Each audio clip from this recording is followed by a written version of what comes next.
자, 이 날씨가 푹푹 찝니다. 그야말로 살인적인 더위인데요.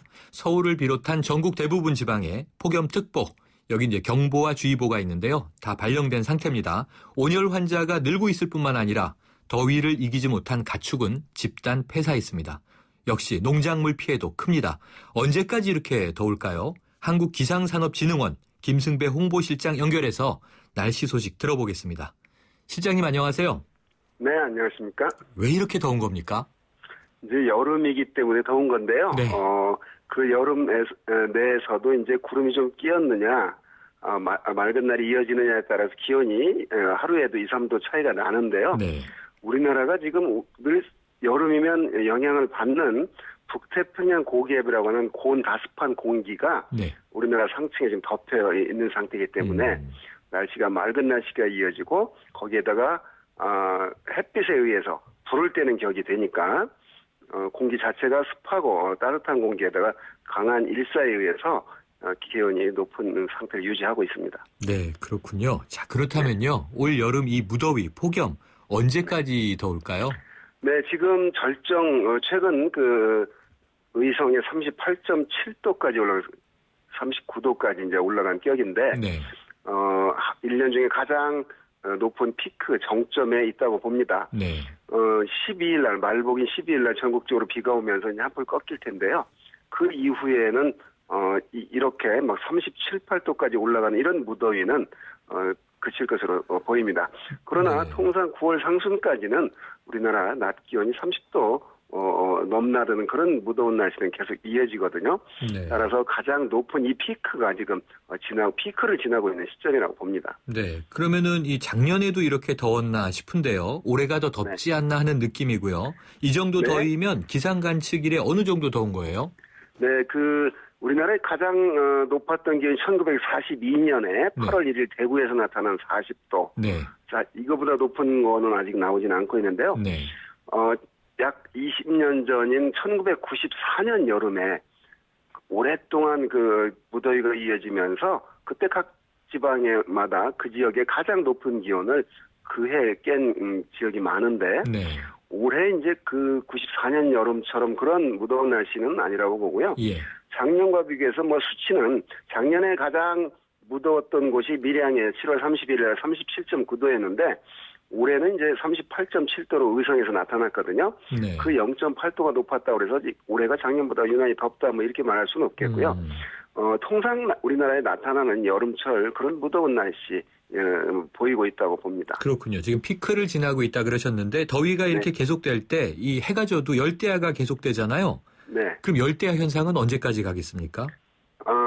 이 25도 밤 기온 25도 이상일 때 열대야라고 그러는데 그 원인이 이제 습한 공기가 덮여 있기 때문에 낮에 가열된 공기의 열이 습도가 높기 때문에 떨어지지 않는 현상인데요.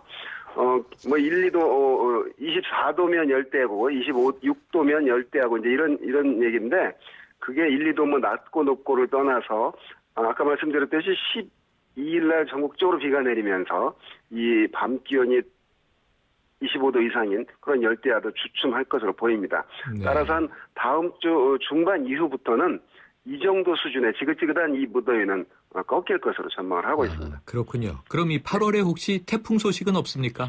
지금 매우 강한 태풍 하나가 대만 쪽을 향해서 가고 있거든요. 네.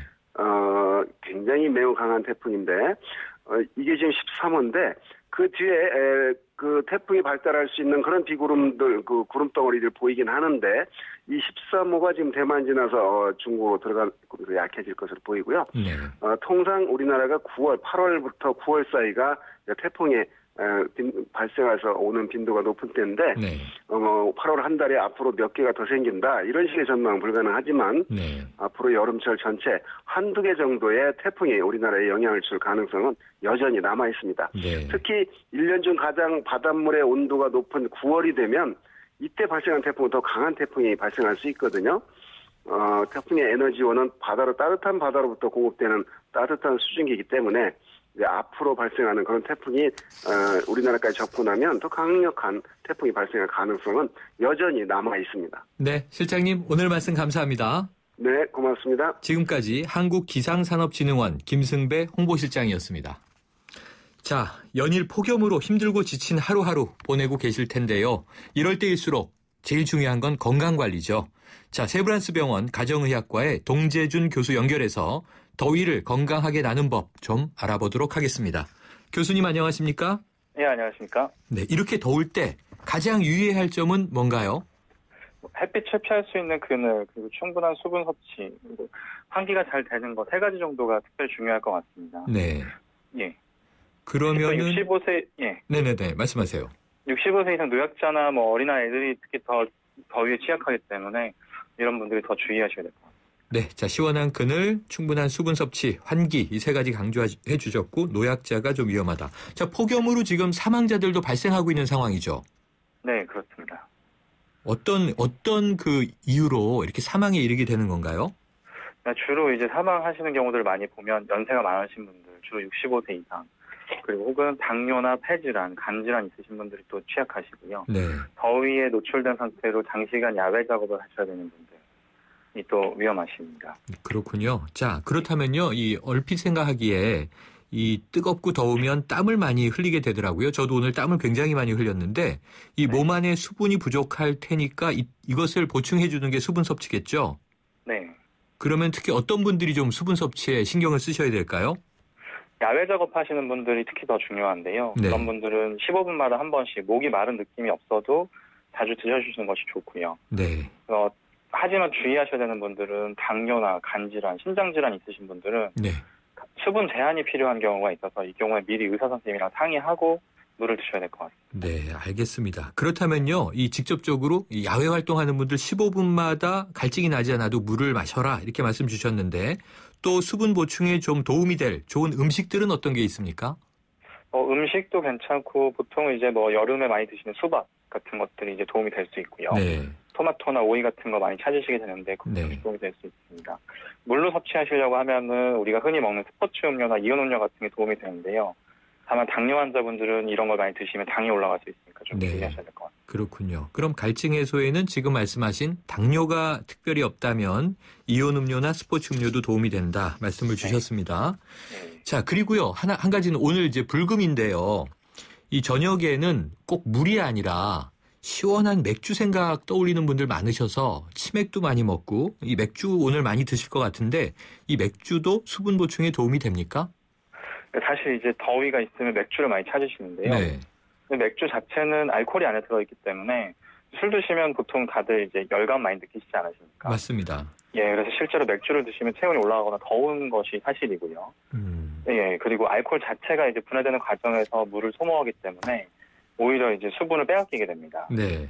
예, 똑같은 일이 이제 커피나 카페인 같은 카페인 음료들에서도 발생하기 때문에 이런 것들은 오히려 좀 안 좋으실 수 있습니다. 그렇군요. 또 한 가지 궁금한 게 이런 겁니다. 거리는 사우나에 들어간 듯 덥고요. 또 실내에 들어오면 사무실이 에어컨 때문에 추워요. 실내와 바깥 온도 차이가 굉장히 심한데 좀 감기 기운이 있는 분들도 있으신 것 같은데 이럴 때 감기 많이 걸립니까? 이건 사실 감기랑은 조금 달라서 네. 이제 온도 차이를 심하게 느끼거나 할 때 신체가 느끼는 스트레스에 따라오는 증상으로 지금은 많이 설명하고 있고요. 네. 그래서 실내랑 실외의 온도 차이가 많이 나는 것을 그렇게 권하지 않습니다. 네. 사실 더위가 심하니까 에어컨 같은 이제 실내 온도 조절기의 온도를 최저로 해놓고 계신 분들을 종종 보는데요. 네. 그런 경우 오히려 건강을 해치게 되고 또 정상적으로 우리가 더위에 노출됐을 때 더위에 네. 적응하는 우리 신체의 기전이 있는데 이게 좀 방해를 받을 수 있어서 오히려 더 더위를 많이 느끼실 수 있습니다. 네, 교수님 요즘 며칠 계속 열대야가 갈 것 같은데 열대야 극복법 짧게 좀 알려주세요. 이것도 다른 수면 방법들이랑 다 동일한데요. 네. 아까 말씀드린 카페인 음료나 맥주 같은 것, 그런 네. 알코올 같은 거의 섭취를 줄이시는 게 좋고요. 네. 또 낮에 활동하는 동안에 충분하게 어느 정도 너무 덥다고 해서 나가지 않고 일광 햇빛을 쬐지 않는 것도 오히려 수면하는 데 방해가 되기 때문에 네. 적당한 야외 활동, 그리고 들어와서 바로 샤워할 때 땀을 흘렸다고 해서 너무 찬물로 하지 않고 미지근한 물로 해주는 거. 네. 그리고 주무실 때는 전원 코드를 다 뽑아서 불필요한 전기 소모에 의한 열을 줄이는 거. 네. 이런 것들이 있겠습니다. 네. 오늘 말씀 감사합니다. 네, 감사합니다. 세브란스 병원 가정의학과의 동재준 교수였습니다.